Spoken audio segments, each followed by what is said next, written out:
இன்னைக்கு எபிசோடுக்கான முதல் ப்ரோமோவை பார்க்கும்போது உக்ரைன் ரஷ்யா போர் கூட முடிஞ்சிரும் போல. ஆனா பார்வதி அரோரா சக்காலத்தி சண்டை முடியவே முடியாது போல.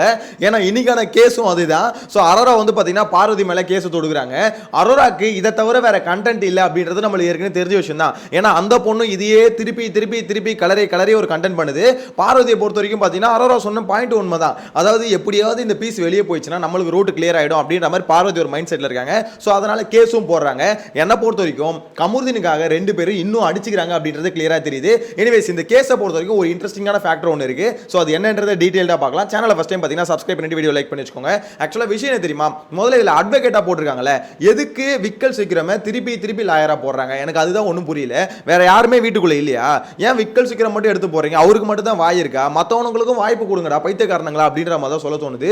எதுக்கு விக்கல்ஸ் மட்டும் தான் அங்கே பேச முடியும்? அதாவது நல்லா கேட்டுக்கோங்க, விக்கல்ஸ் வந்து பார்த்தீங்கன்னா பாயிண்டா பேசுறாருன்னு அர்த்தம் இல்லை. பேசுறது வந்து பார்த்தீங்கன்னா தோரணையை தான் மாத்துறாரு. நீங்க எந்த தோரணையில் வேணா பேசிக்கலாம், உங்களுக்கான பாயிண்ட் எடுத்து பேசினா போதுண்டா. ஏன்டா இந்த மாதிரி பண்றீங்க?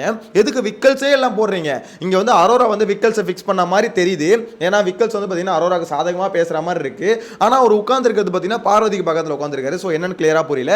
இப்போ இந்த ப்ரோமோ வச்சு பார்க்கும்போது பார்த்தீங்கன்னா அரோராக்கு தான் விக்கல்ஸ் வாதாடுறாருன்னு வச்சுக்கோமே. ஸோ அப்படி தான் பார்க்கும்போது இருக்குன்னா இங்க கமுர்தீன் வந்து பார்த்தீங்கன்னா பார்வதி கோசம் வாதாடுற மாதிரி இருக்கு. கம்மு பாரு இது, அதாவது பார்வதி வந்து கமுர்தீனை சூஸ் பண்ணியிருப்பாங்களா அப்படின்னு கேட்டா ரொம்ப கஷ்டமான விஷயம். ஏன்னா கமுர்தீனை வந்து ஆயே பேச தெரியாது, வீக்கெண்ட்லேயே பேச தெரியாது அப்படின்றது நம்மளுக்கும் தெரியும், பார்வதிக்கு தெரியும். ஸோ எப்படி அவங்க சூஸ் பண்ணியிருப்பாங்க அப்படின்றத நானும் யோசிச்சுட்டு இருக்கேன். எனிவேஸ் கமுர்தீனுக்கு ஒரு வாய்ப்பு ஒன்று கொடுத்துருக்காங்க. ஆனால் அவர் ஜெயிப்பாரான்னு கேட்டால் ஜெயிக்கிறது கொஞ்சம் கஷ்டம் தான். ஏன் சொல்லுங்க? ஏன்னா இந்த பீஸுக்கு வந்து பார்த்தீங்கன்னா பாயிண்ட்டும் பேச தெரியாது, பேசவே முதல்ல தெரியாது. பேசினாலே 4-5 பாயிண்ட் தப்பாக தான் பேசும். ஸோ அப்படின்னும் போது இவரை வந்து லாயராக போட்டது கொஞ்சம் தப்பான செயல் தான். பட் யார் போட்டாங்கன்னு கிளியராக தெரியல. நான் தான் திருப்பி சொல்கிறேனே, இந்த இடத்துல விக்கல் சீக்கிரம் உட்காந்துருக்காருல, இது வந்து பார்த்தீங்கன்னா பார்வதி நிற்கிறாங்க, அந்த சைடில் உட்காந்துருக்காரு. அரோரா நிற்கிற இந்த வந்து பார்த்தீங்கன்னா கமுர்தீன் உட்கார்ந்தாரு. சோ என்னன்னு ஒரு கிளாரிட்டி இல்லைன்னு வச்சுக்கோங்களேன். ஆனா இந்த ப்ரோமோ பார்க்கும்போது விக்கல் சீக்கிரம் வந்து அரோராக்கு பயங்கரமா சப்போர்ட் பண்றாரு. அரோராவை வெளியே அனுப்புறது தான் பார்வதியோட ஒரே குறிக்கோள் அப்படின்ற மாதிரி சொல்றாரு. அவங்க மேல ஏகப்பட்ட அவதூறுகளை வந்து தொடுக்குறாங்க அப்படின்ற மாதிரி சொல்றாரு. அதெல்லாம் உண்மையான்னு கேட்டீங்கன்னா பார்வதி அவங்க மேல மட்டும் இல்ல, வீட்டுக்குள்ள இருக்க எல்லாரும் மேலேயும் அவதூறு தொடுப்பாங்க, அது வேற விஷயம். ஆனா இங்க விஷயம் என்னன்னா, அரோரா திருப்பி திருப்பி அதையே வச்சு நோன்றதை பார்க்கும்போது, ஏமா உனக்கு வேற கண்டென்ட்டே இல்லையாமா, ஏமா இதே பிடிச்சே நோன்ற அப்படின்ற மாதிரி தான் இருக்கு. ஏன்னா இது வந்து மக்களுக்குமே வெறுத்து போச்சு. அதாவது இந்த பார்வதி கமுர்தீன் அரோரா இது என்ன கன்றவை? இது வந்து ஒரு ஒண்ணுமே புரியல. அரோராவும் இங்க ஃப்ரெண்டுன்னு சொல்லிட்டு ஃப்ரெண்டுக்கு மேல ஒரு ஃபீலிங் அப்படின்னு சொல்லிட்டு, இங்க பார்வதி என்னன்னா, உனக்கு நேத்து நைட்லாம் பார்க்கும்போது பார்வதி கமுர்தீன் பேசும்போது ஐ லைக் யூ அப்படின்ற மாதிரி இவங்க சொல்ல, அவர் வந்து ஐ லைக் யூ டூ அப்படின்ற மாதிரி அவர் சொல்ல, டேய் என்னடா பண்றீங்க நீங்க? ஒன்னு லவ்வர்னா லவ்வர், இல்ல ஃப்ரெண்டுனா ஃப்ரெண்டு. இதை தான் பல நாளா சொல்லிட்டு இருக்கோம். திருப்பி திருப்பி நடுவுலன்னு சொல்லிட்டு இவனுங்க நைட்ல வந்து பார்த்தீங்கன்னா கையை பிடிச்சி அமுக்கிறதும் காலை பிடிச்சி அமுக்கிறதும் மசாஜ் பண்றதும், என்னடா பண்றீங்க நீங்க அப்படின்ற மாதிரி தான் இருக்கு. எனிவேஸ் இந்த கண்டென்ட் தான் தூக்கிட்டு வராங்க. ஸோ இதில் ஜட்ஜாக யாரை போட்டிருக்காங்கன்னு பார்த்தீங்கன்னா கனியை ஜட்ஜாக போட்டிருக்காங்க, சாண்ட்ராவை ஜட்ஜாக போட்டிருக்காங்க. எனிவேஸ் ஜட்ஜியாவது மாற்றினீங்களே அப்படின்ற மாதிரி தான் இருக்குது. திருப்பி தூக்கி திவ்யாவை போட்டாங்கன்னா அவ்வளோதான். ஏன்னா ஒரே கான்செப்டை பார்க்குறேன். அப்போ மிச்ச பேரில் இந்த ஆடியன்ஸாகவே உட்காந்துருக்கணுமா அப்படின்ற ஒரு கேள்வி வருதுல்ல. இங்கே விக்கல் சீக்கிரமுக்கு எதுக்கு இவ்வளோ ஸ்கோப் கொடுக்குறீங்க? ஏன் வேறு யாருக்கும் வாதாடவே தெரியாத, வாயே இல்லையா? சபரின்னு நேற்று நல்லா தானே பேசினாப்புல, அவர் மொக்கையாக ஒன்றும் பேசலையே. ஆக்சுவலாக சபரிக்கு ஜெயிக்கிறதுக்கு பாயிண்ட் இல்லை. இன்னொன்று பார்த்தீங்கன்னா எஃப்ஜே வந்து கூட இருந்துக்கிட்டே வந்து அவன் வந்து ஆட்டிடியூடை வந்து கோர்ட்லேயே வந்து காமிச்சிட்டு இருந்தான். இதுதான் விஷயமே தவிர சபரி நல்லா தான் பேசினாரு. ஏன் மற்றவங்களுக்கும் ஒரு வாய்ப்பு கொடுங்க, சுபிக்ஷாக்கு ஒரு வாய்ப்பு கொடுங்க. இது விக்கல்ஸ் மட்டுமே எல்லாம் சூஸ் பண்றது. அதாவது கூட இருக்க மற்ற கண்டஸ்டன்ட்டுக்குலாம் வாயே இல்லைன்னு மற்றவங்க நம்புற மாதிரி இருக்கு. அதாவது உங்களுக்கான பாயிண்ட்டை நீங்க எடுத்து சொன்னா அதை எடுத்து பேசினாலே போதும் லாயர்ன்றவங்க. இந்த இடத்துல விக்கல்ஸ் வந்து ஆஹா ஓஹோ அப்படின்ற மாதிரி பண்ற மாதிரி நான் சொல்ல முடியாது. அவரு வந்து அவருக்கான பாயிண்ட்டை பேசுறாரு, இந்த சைடில் ஆப்போசிட்ல பேசுறவங்க அவங்களுக்கான பாயிண்ட்டை பேசுறாங்க. ஸோ இதுல வந்து பார்த்தீங்கன்னா ஈஸியா உங்களுக்கு பாயிண்ட் எடுத்து பேசுறதுக்கு எல்லாருக்கும் ஒரு ஆப்பர்ச்சுனிட்டி கொடுத்தா நல்லா இருக்கும் அப்படின்ற மாதிரி தோணுது. விக்கல்ஸ் இந்த டாஸ்க்கை பொறுத்தவரைக்கும் யாரோட கிராஃப் மேலே போயிட்டு இருக்குன்னா விக்கல்ஸோட கிராஃப் மட்டும் தான் மேலே போயிட்டு இருக்கு, வேற யாருக்கும் கிராஃப் மேலே போல.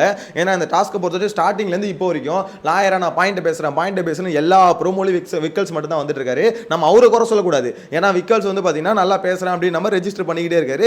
அவர் யாரை குறை சொல்லணும்னா இந்த பின்னாடி இருக்கான கண்டஸ்டன்ட், இந்த எப்படி சொல்ல வெத்து வேட்டுங்க, இதுங்க வந்து திருப்பி திருப்பி ஒரு ஆளே நம்புதில்ல, அவங்கள தான் குறை சொல்லணும்.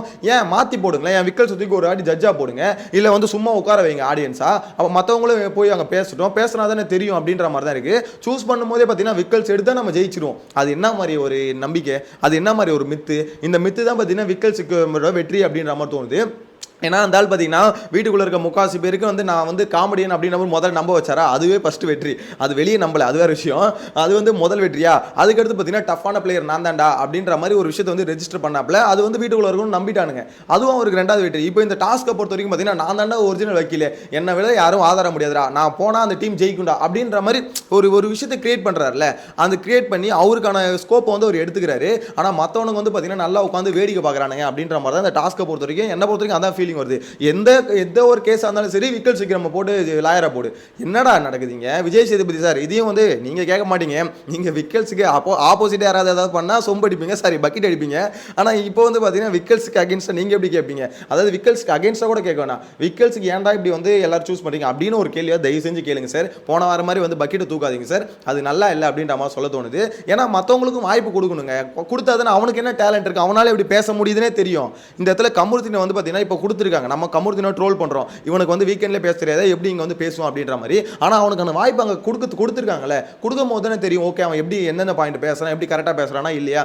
டாஸ்க் வந்து கொஞ்சம் ஒரு மாதிரி ஒரே பேட்டர்னில் போகும்போது நல்லா இருக்காது. இப்போ கமுருத்தின் பேசுறது ஒரு பக்கம் பார்த்தீங்கன்னா ஃபன்னாகவும் இருக்கும், ஏதாவது மொக்க பண்ணுவோன்னு வச்சுக்கோங்களேன், கொஞ்சம் வந்து பார்த்தீங்கன்னா கொஞ்சம் லைட்டாக ஃபன்னாக இருக்கும். கானா வினோத்தை தூக்கி அட்வொகேட்டாக போடும்போது இன்னும் ஃபன்னாக இருக்கும். ஸோ அப்படின்னும் போது மாற்றி ஆளை மாற்றும் போது ஒரு டாஸ்க்கும் கொஞ்சம் இன்ட்ரெஸ்டிங்காக இருக்கும். ஏன்னா இந்த கேஸ் வந்து இன்ட்ரெஸ்டிங்காக இருக்கான்னு பார்த்தீங்கன்னா நேற்று நடந்த 2 கேஸுமே பெருசாலாம் இன்ட்ரெஸ்டிங்காக இல்லை, ஏதோ ஒரு மாதிரி போகிற மாதிரி போயிட்டே இருக்குன்னு வச்சுக்கோங்களேன். ஸோ அப்படி இருக்கும்போது இன்ட்ரெஸ்டிங்காக மாற்றணும்னா ஆளை ஸ்வாப் பண்ணிக்கிட்டே இருக்கணும், ஒரு சேஞ்ச் காமிச்சிக்கிட்டே இருக்கணும். இங்கே சேஞ்ச் காமிக்காமல் ஒரே பேட்டர்னில் போகிறது ரொம்ப போரிங்காக டாஸ்க் வந்து போயிட்டு இருக்கு அப்படின்ற மாதிரி சொல்ல தோணுது.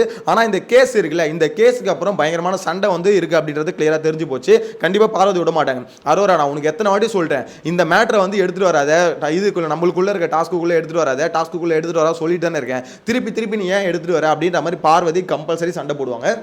ஏன்னா நேற்று கூட கமுருத்தின் கிட்ட என்ன சொல்லியிருந்தாங்கன்னா, இந்த மாதிரி அரோரா கூட நீ பேசுறதுனா பேசுகிறா, எனக்கு ஒன்றும் பிரச்சனை இல்லை அப்படின்ற மாதிரி தான் சொல்லிட்டு இருந்தாங்க. ஆனால் இந்த இடத்துல கமுருத்தின் என்ன சொன்னால், இல்லை உனக்கு எப்படி ஒரு மாதிரி இது ஃபீல் வருதோ அதே மாதிரி அவளுக்கு வந்து நான் அவங்க கூட பேசுறது ஒரு ஃபீல் இருக்குது அப்படின்ற மாதிரி கமுருத்தின் சொல்லிட்டு இருந்தாப்புல. இங்கே என்னன்னா அரோராவுக்கு வந்து பார்த்தீங்கன்னா கமுருத்தின் வந்து பார்வதி கிட்ட போகும்போது வயிறு எரியுது, அது உண்மைதான். அதே மாதிரி பார்த்தீங்கன்னா பார்வதிக்கு வந்து கமுருத்தின் வந்து அரோரா கூட போகும்போது வயிறு எரியுது. அதனால தான் திருப்பி சொல்கிறேன், இது பக்காவான சக்காலத்தி சண்டை, இதுக்கு ஒரு எண்டே இல்லை, இந்த சீசன் முடிகிற வரைக்கும் இப்படி தான் போயிட்டு இருக்கும். அப்படிலாம் யாராவது ஒருத்தர் வெளியே போகணும். அதனால தான் பார்வதியை பொறுத்த வரைக்கும் அரோரா இப்போ போய்டும் அப்போ போய்டும் நினைக்கிறாங்க, அதுவும் போக மாட்டுது. இவங்களுக்கும் பெரிய ஏமாற்றம், இன்னொன்று நாமினேஷனுக்கு வந்து தொலைய மாட்டுது. ஸோ அப்படின்ற போது பார்வதியை பொறுத்தவரைக்கும் என்னடா இது, இப்போ எப்பயோ போக வேண்டியது, 2வது வாரம் போக வேண்டியது, இன்னும் போக மாட்டுது அப்படின்ற மாதிரி அவங்களுக்கு எரிச்சல் தாங்க முடியல. ஸோ அரோரா அதை தான் கேஸாக போகிறாங்க, என் மேலே அவதூறுகள் பரப்புறாங்க, என்னை பார்த்து பயப்படுறாங்க அப்படின்ற மாதிரிலாம் சொல்கிறாங்க.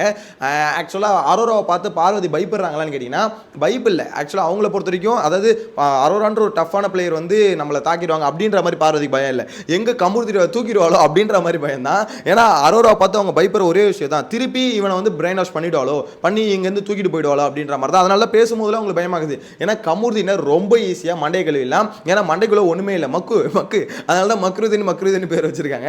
ஸோ ஈஸியாக ஒரு 5 நிமிஷம் உட்காந்து பேசினா போதுங்க, கமுருதினே கம்மு இந்த மாதிரி பார்வதி இப்படி பண்ணுறாடா அப்படி பண்ணுறாடா, உனக்கு வந்து எப்படி சொல்ல, உனக்காக நான் மட்டும் தானே கேர் பண்ணுவேன், உன் கூட நான் மட்டும் தானே கடைசி வரையும் இருப்பேன் அப்படின்ற மாதிரி ஒரு 4 வார்த்தை பேசினா போதும், அப்படியாமா அப்படின்னு சொல்லி நாக்க தொங்க போட்டுன்னு ஓட்டுருவாப்புல. இதுதான் கமுருதின் இந்த வீட்டுக்குள்ளே வந்ததுலேருந்து அவரோட ஹிஸ்ட்ரியா இருக்கு, தொடர்ந்து இதை தான் பண்ணிட்டு இருக்காரு. அப்படின்னும் போது 2 பேரும் பயப்படுறது யாருக்காகனா கமுருதினுக்காக தான். அரோராவுக்கும் பார்த்தீங்கன்னா பார்வதி பார்த்து பயம் இல்லை, பார்வதிக்கும் அரோரா பார்த்து பயம் இல்லை, 2 பேரும் கமுருதினை பார்த்து தான் பயம், எங்க அவ கூட ஓட்டுருவாளோ இல்லை இவ கூட ஓட்டுருவாளா அப்படின்ற மாதிரி 2 பேரும் பார்த்தீங்கன்னா மாறி பயந்து இந்த கேஸையும் போட்டிருக்காங்க. இந்த கேஸுக்கு அப்புறமா பயங்கரமான கலவரங்கள் இருக்கு அப்படின்றத மட்டும் என்னை பொறுத்தவரைக்கும் கெஸ் பண்ண தோணுது. உங்களோட கருத்தை மறக்காம கமெண்ட்ல மென்ஷன் பண்ணுங்க. நெக்ஸ்ட் வீடியோல மீட் பண்ணலாம். Bye by.